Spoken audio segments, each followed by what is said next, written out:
forms your life. Well, what I learned from this law of cause and effect was this. Thoughts are causes, and conditions, the conditions of your life, are the effects. Thoughts are causes, and conditions are effects. Your thinking creates your life. Now, this is the greatest thought in history. This is the great thought of all the religions and all philosophy and all psychology and all success, is that your thoughts create your life. That you can actually change your life by changing the thoughts that you think. Because your life always goes in the direction of your thinking. So here's the great rule for success.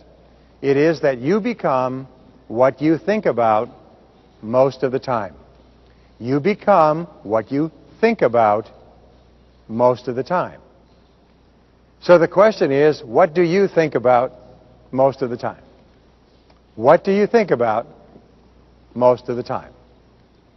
By the way, this law is true, but it's not 100% true, because if it was 100% true, then every young man would turn into a young woman by the age of 20.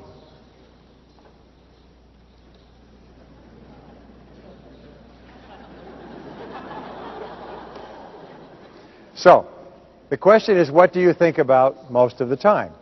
Well, in the last 25 years, big companies have spent many millions of dollars searching for the answer to this question. Several companies, some years ago, put together a pool of more than $20 million. And what they wanted to do was discover what top salespeople think about most of the time. Top business people, top entrepreneurs. Because if they were going to hire salespeople or business people, they wanted to have a profile that would help them make better hiring decisions. So they interviewed more than 350,000 people like you. And they would interview them every week for 6 weeks, or 6 months, 12 months, 18 months, 24 months. And once each week they would phone them up and they would say, what are you thinking about right now? And the person would say, well, I'm thinking about this, and they would write it down. 1 week later they would call and say, what are you thinking about right now?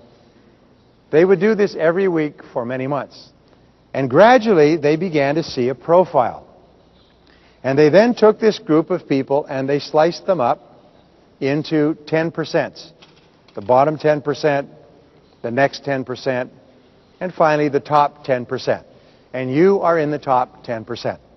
So they looked at the way people in the top 10% think most of the time. And can you guess what the top people, the happiest, highest paid, most successful people think about most of the time? Can you guess? Well, the answer is they think about what they want and how to get it most of the time. Now you say, that's too simple. No, it's the key to success. Is successful people think about what they want and how to get it. They think about their making more money and doubling their income. They think about health, and they think about their family. They think about their home. They think about their car. They think about what they want most of the time, and they think about how